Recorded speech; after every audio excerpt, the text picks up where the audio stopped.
Subscribe करें हमारे अपने यूट्यूब चैनल आमी तैयारी को और प्रेस करें बेल आइकन, जिससे आपको हमारे चैनल से रिलेटेड अपडेट्स सबसे पहले मिल सके। जय हिंद। स्वागत करते हैं आपका हमारे अपने यूट्यूब चैनल आमी तैयारी पर। तो आज की बायोलॉजी की क्लास जो है हमारी वो टोटली होने वाली है जीवाणु के ऊपर ही। आप सभी को पता है कि जीवाणु में हमने एक पार्ट कंप्लीट किया जिसमें मोनेरा जगत हमने जाना था, मोनेरा किंगडम। फिर उसके बाद हमने जीवाणुओं के प्रकार को समझा था पिछली क्लास में, जो कि 31 दिसंबर से पहले हमने क्लास की थी। और उसके बाद आज जो है हमारी जीवाणु में ही हम सब लैंगिक जनन, अलैंगिक जनन, लाभदायक जीवाणु, हानिकारक जीवाणु, इन सब चीजों के बारे में हम सब जानने वाले हैं।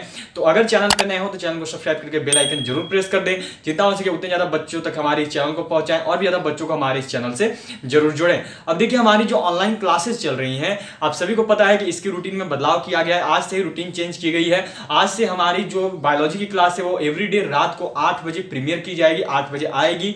तो एवरीडे 8 बजे हमारी बायोलॉजी की क्लास आ रही है। अब देखिए जो इससे पहले जो हमारा था वो रीजनिंग हमारा पहले नहीं चलता था क्लास, लेकिन रीजनिंग की भी क्लासेस हमने ऐड की हैं, जिस वजह से हमारी 5-5 क्लासेस एवरीडे आ रही हैं। एवरीडे हम लोग 5-5 क्लासेस लेकर आ रहे हैं, तो सारी क्लासेस को अटेंड एक बार जरूर कर लिया करें। तो चलिए आज की क्लास शुरू करेंगे और आज की क्लास में जो है हमारा जीवाणु शुरू होने वाला है और जीवाणु में आज जानेंगे लैंगिक जनन और अलैंगिक जनन के बारे में।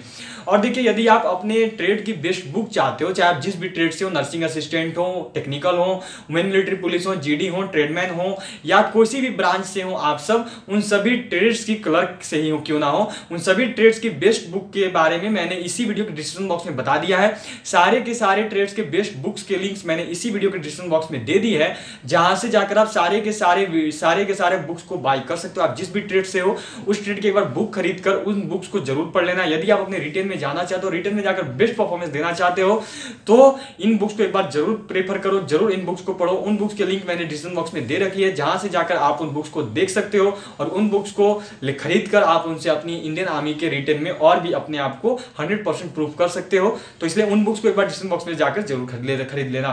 तो चलिए आज की क्लास शुरू करेंगे और आज की क्लास में हम सब स्टार्ट करने वाले हैं लैंगिक जनन से। ठीक है, किससे हमारा स्टार्ट हो रहा है? तो हमारा स्टार्ट हो रहा है लैंगिक जनन से।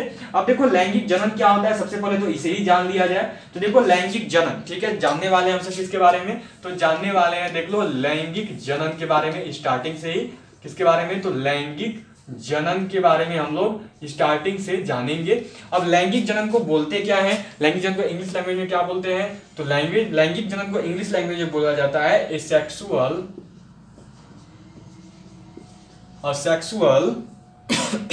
रिप्रोडक्शन।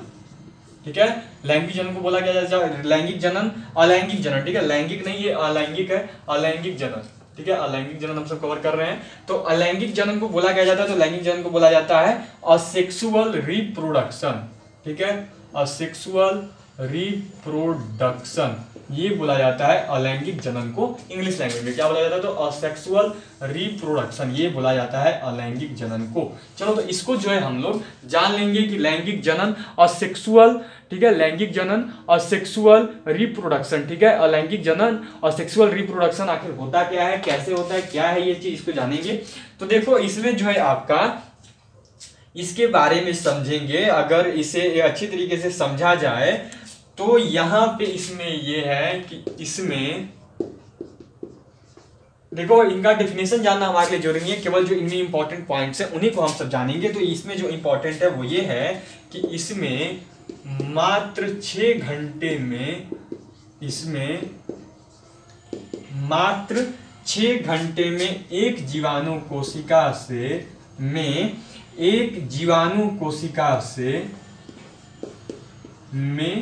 एक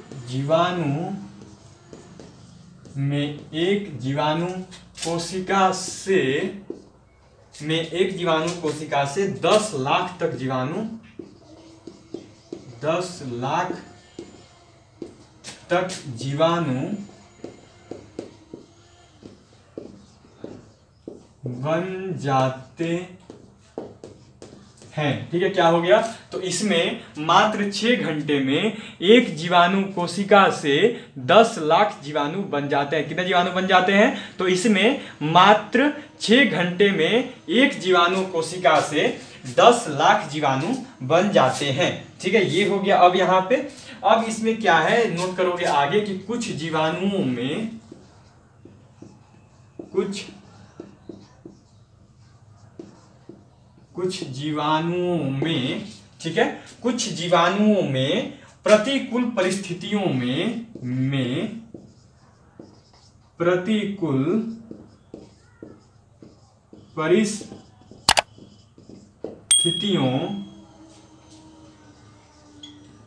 में, कुछ जीवाणु में प्रतिकूल परिस्थितियों में दृढ़ भित्ति वाली अत्यंत में बहुत मजबूत, ठीक है लिख दे रहा हूं, में बहुत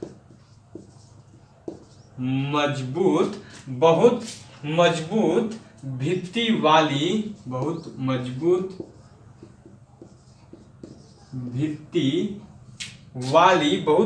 भित्ति वाली अत्यंत रोधी संरचनाएं बन जाती हैं, अत्यंत रोधी संरचनाएं बन जाती हैं,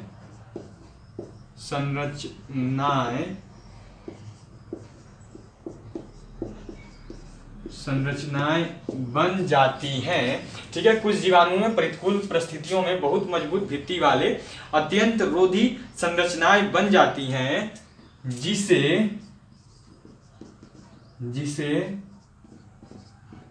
अंतःबीजाणु, ठीक है, जिसे अंतःबीजाणु कहा जाता है,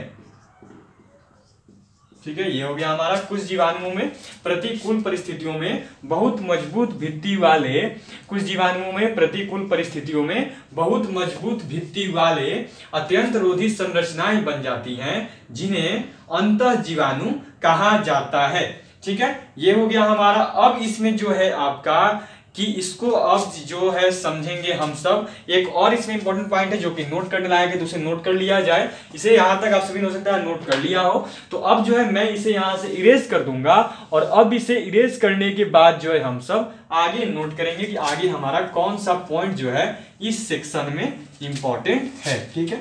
तो अब देखो मैंने इसे यहां से जो है हटा दिया है।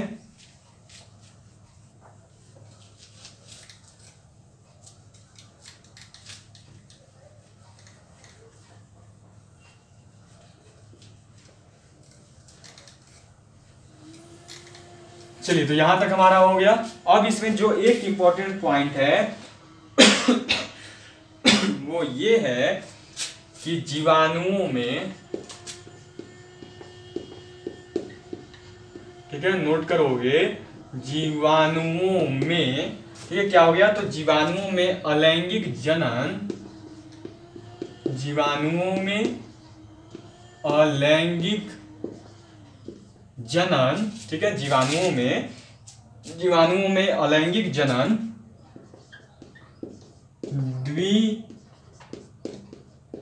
द्विविभाजन, जीवाणुओं में अलैंगिक जनन द्विविभाजन द्वारा, जीवाणुओं में अलैंगिक जनन द्विविभाजन द्वारा, कोनिडिया द्वारा एवं अंतः जीवाणु द्वारा होता है, ठीक है। जीवाणुओं में अलैंगिक जनन द्विविभाजन द्वारा, कोनिडिया द्वारा, ठीक है। ये पूछा जाएगा आपसे कि किसके द्वारा जो है जीवाणुओं में अलैंगिक जनन होता है। तो कौन कौन से हो गया, तो पहला हो गया द्विविभाजन, फिर हो गया कोनिडिया, ठीक है, कोनिडिया द्वारा, तथा अंतः बीजाणु द्वारा होता है, तथा अंतः बीजाणु, ठीक है, तथा अंतः बीजाणु द्वारा होता है, ठीक है। क्या हो गया, तो तथा अंतः बीजाणु द्वारा होता है, क्या हो गया, तो जीवाणुओं में अलैंगिक जनन द्विविभाजन द्वारा, ठीक है। पूछा जाएगा आपसे कि जीवाणुओं में अलैंगिक जनन किसके किसके द्वारा होता है, तो जीवाणुओं में जो अलैंगिक जनन है वो आपका द्विविभाजन द्वारा, फिर उसके बाद कोनिडिया द्वारा, तथा अंतः बीजाणु द्वारा होता है। किस किसके द्वारा, तो जीवाणुओं में अलैंगिक जनन द्विविभाजन द्वारा, कोनिडिया द्वारा तथा अंतः बीजाणु द्वारा होता है। ये हो गया आपका, इन 2-3 प्रकार से इसमें द्विविभाजन होता है, ठीक है। अब यहाँ पे इसमें एक और चीज है, वो ये है कि द्विविभाजन प्रक्रिया में क्या चीज, तो द्विविभाजन, ठीक है, क्या हो गया आपका, तो हो गया द्विविभाजन प्रक्रिया में, द्विविभाजन प्रक्रिया में एक जीवाणु कोशिका में एक जीवाणु कोशिका, ठीक है, द्विविभाजन प्रक्रिया में एक जीवाणु कोशिका समान प्रकार की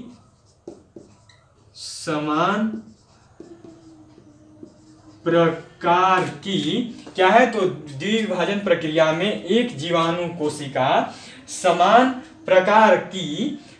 प्रकार की दो कोशिकाओं में विभाजित हो जाता है। समान प्रकार की दो संतति कोशिकाओं में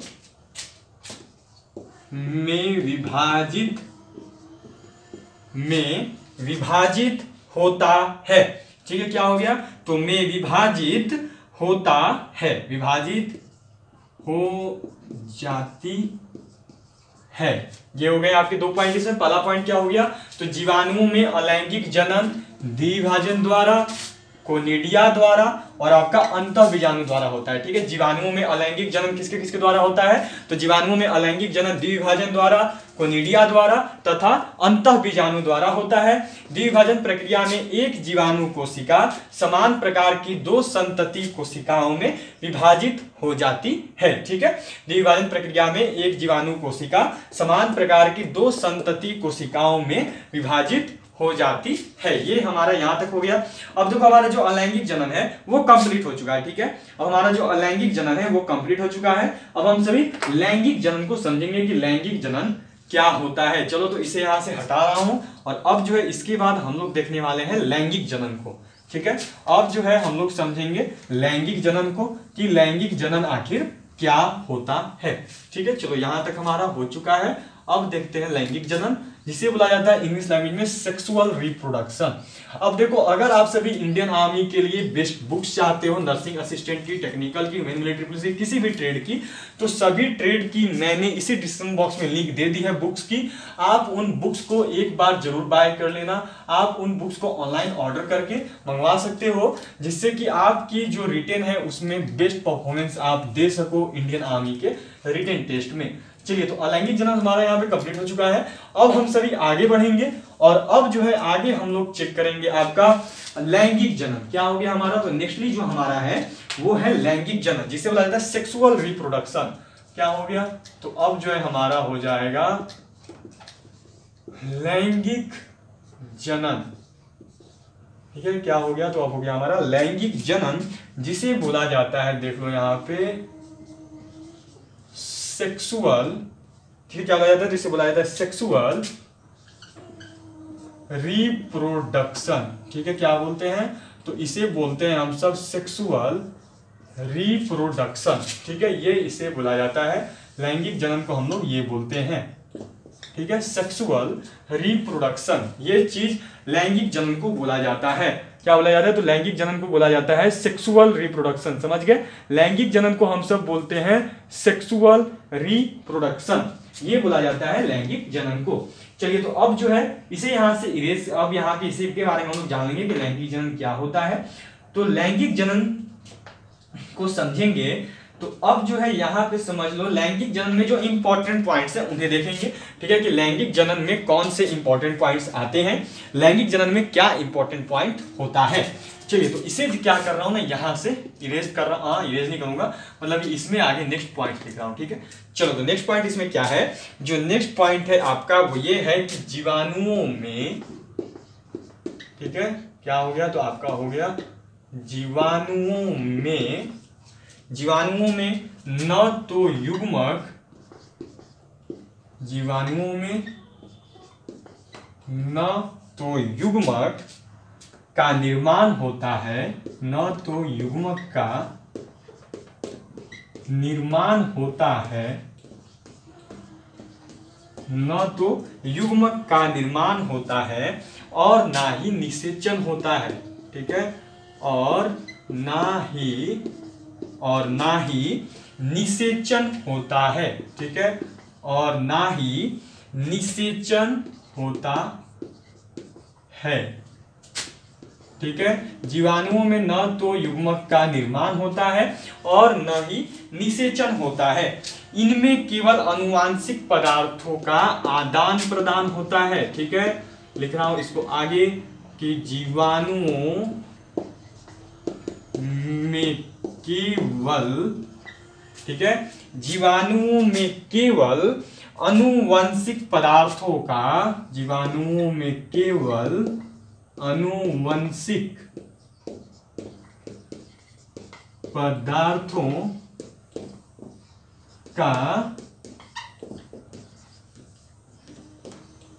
का आदान प्रदान होता है। ठीक है, क्या हो गया? तो देखो, जीवाणुओं में न तो युग्मक का निर्माण होता है, जीवाणुओं में न तो युग्मक का निर्माण होता है और ना ही निषेचन होता है। ठीक है, जीवाणुओं में ना ही युग्मक का निर्माण होगा और ना ही उनमें निषेचन होगा। जीवाणुओं में केवल आनुवांशिक पदार्थों का आदान प्रदान होता है। ठीक है, जीवाणुओं में जो है केवल आनुवांशिक पदार्थों का जो है आदान प्रदान होता है। अब यहाँ पे आपका है जो आगे समझेंगे कि इसी में नोट कर दे रहा हूं, नीचे पॉइंट लिखोगे, इसी में आगे नोट करोगे कि जीवाणुओं में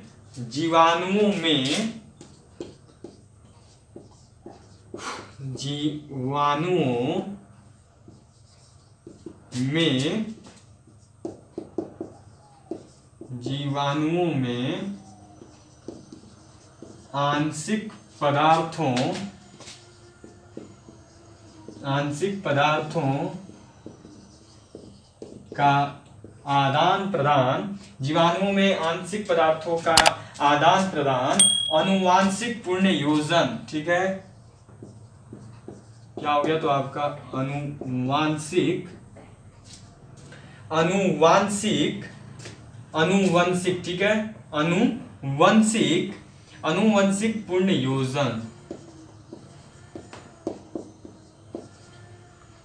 अनुवंशिक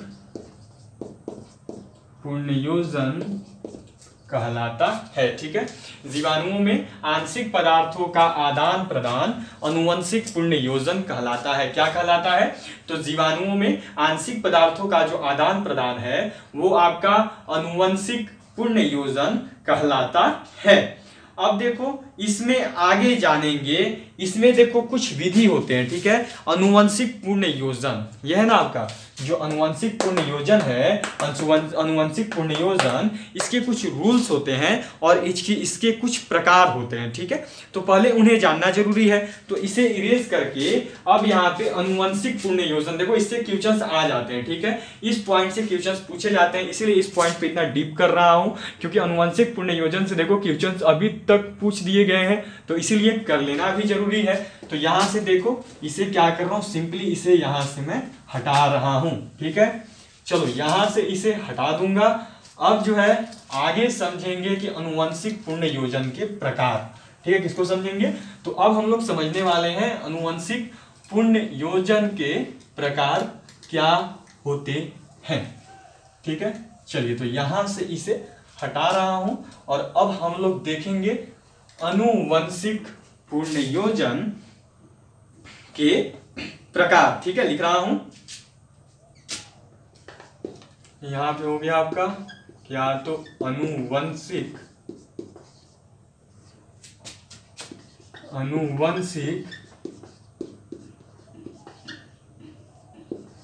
पुनर्योजन के प्रकार। ठीक है, अनुवंशिक पुनर्योजन के प्रकार, इसके जो प्रकार हैं वो है आपका, देख लो ए नंबर सबसे पहले देखोगे, वो है आपका संयुगमन। ठीक है, क्या है? तो वो है आपका संयुगमन। इसको इंग्लिश लैंग्वेज में क्या बोलते हैं? तो इसको इंग्लिश लैंग्वेज में बोला जाता है कंजक्शन। ठीक है, क्या बोलते हैं? तो इसे बोलते हैं कंजगेशन। ठीक है, कंजगेशन हो गया ये आपका यहाँ पे। अब है आपका देख लो बी नंबर। बी नंबर जो है वो होता है जीन वाहन। बी नंबर क्या है? तो बी नंबर होता है आपका जीन वाहन। इसको क्या बोलते हैं? इसे बोला जाता है ट्रांसडक्शन। इसे बोला जाता है ट्रांसडक्शन। ट्रांसडक्शन, और फिर है आपका देख लो सी नंबर को बुलाया जाता है रूपांतरण, जिसे बोलते हैं ट्रांसफॉर्मेशन। ठीक है, रूपांतरण जिसे क्या बोलते हैं, तो जिसे बुलाया जाता है ट्रांसफॉर्मेशन। ठीक है ना, ये हो गया हमारा संयुगमन कंजुगेशन, जीतवाहन, ट्रांसडक्शन, और फिर है आपका देख लो यहाँ पे रूपांतरण, जिसे बुलाया जाता है ट्रांसफॉर्मेशन। तीन प्रकार हो गए। पहला प्रकार हो गया आपका क्या, तो संयुगमन। दूसरा प्रकार क्या हो गया, तो दूसरा प्रकार हो गया आपका जीनवाहन। और तीसरा प्रकार क्या हो गया, तो तीसरा प्रकार हो गया आपका रूपांतरण ट्रांसफॉर्मेशन। अब देखो इसमें जो आपका इंपॉर्टेंट है, ठीक है, इसमें जो आपका इंपॉर्टेंट है वो तो कोई वैसे इतने ज्यादा नहीं है, ये बस एक एक दो लाइन में पॉइंट्स हैं, तो उन्हें कवर कर ही लिया जाए। क्यों छोड़ा जाए, क्योंकि यदि छोड़ देंगे तो नुकसान अपने को हो जाएगा। तीनों में से कभी कभार क्वेश्चंस किए गए, ऐसा नहीं है कि सभी में से आता है, हर बार सब में से पूछा गया नहीं है। हाँ, लेकिन किसी न किसी से कभी न कभी क्वेश्चन जरूर दिया गया है, तो इसलिए कर ही लेना चाहिए, क्योंकि यदि छोड़ दिया तो नुकसान अपने को ही है, और होगा कि भाई पढ़ाया क्यों नहीं था, बता देना चाहिए था, यदि था तो करवाना चाहिए था, तो होगा भी वही करवाऊंगा, पूरा क्लियर कर दूंगा। तो क्या है, तीन प्रकार है। पहला प्रकार है संयुगमन कंजुगेशन, दूसरा प्रकार है जीनवाहन ट्रांसडक्शन, और तीसरा प्रकार है रूपांतरण, जिसे बोला जाता है ट्रांसफॉर्मेशन। तो इसमें जो है हमारा अब जो नेक्स्ट पॉइंट होगा वो होगा ये संयुगमन कंजुगेशन। ठीक है, लेकिन आज नहीं, आज यहीं पे हम लोग क्लास अपनी एंड कर रहे हैं। नेक्स्ट जो हमारी क्लास है उसमें हम सभी इन तीनों को जानेंगे, मतलब कि कल की क्लास जो हमारी रात 8 बजे, हाँ कल क्लास आ रही है। आपको लगा होगा कल संडे है तो कल क्लास कैसे आएगी, लेकिन नहीं, अब से जो देखो, अब से क्या मतलब कि इस संडे को क्लास आएगी। अब इस संडे को क्लास क्यों ला रहा हूं, इस वीक में करीब 2 दिन की हमारी रेस्ट हो चुकी है, 31 दिसंबर एंड 1 जनवरी, 2 दिन हमने रेस्ट कर ली। अब कितना रेस्ट चाहिए इस वीक में, जो हर वीक में केवल 1 दिन रेस्ट होता था रिवीजन के लिए, इस वीक में 2 दिन रेस्ट हो चुका है। और क्यों रेस्ट चाहिए, पढ़ना तो है ना, कभी ना कभी तो पढ़ना ही पड़ेगा, तो पढ़ते हैं ना, क्या है को रेस्ट करना भाई, रेस्ट करने से होना क्या है, तो इसीलिए रेस्ट नहीं पढ़ाई होगी। कल भी हमारी क्लास आएगी, अपने ऑन टाइम अपने टाइम के अनुसार चलेगी। कल संडे कुछ क्लासेज ऑफ रहती है, लेकिन फिर भी कल मैं क्लास रख रहा हूं, और हमारी कल की क्लासेस भी एवरी डे एवरी रूटीन पे चलेगी। कल फिर मिलूंगा आपसे रात 8 बजे, जहां से स्टार्ट होगा कंजुगेशन, फिर जीनवाहन ट्रांसडक्शन करेंगे, और फिर रूपांतरण ट्रांसफॉर्मेशन करेंगे। इसके बाद लाभदायक जीवाणु, ठीक है, यूजफुल बैक्टीरियाज एंड हानिकारक जीवाणु नॉन यूजफुल बैक्टीरियाज, उनके बारे में जानेंगे, और वहीं पे हमारी क्लास जो एंड होगी। मतलब कि अब ज्यादा से ज्यादा आपके 2 क्लासेस और है जीवाणु बैक्टीरिया वाले सेक्शन पे। तो आज के लिए इतना ही, कल फिर मिलता हूं आपसे अपनी नेक्स्ट क्लास के साथ। तो कल मिलूंगा आपसे सुबह 8 बजे, तो मिल ही रहा हूं फिजिक्स की क्लास के साथ। तो अभी के लिए इतना ही, फिर मिलूंगा आपसे, तब तक के लिए गुड नाइट एंड जय हिंद जय भारत।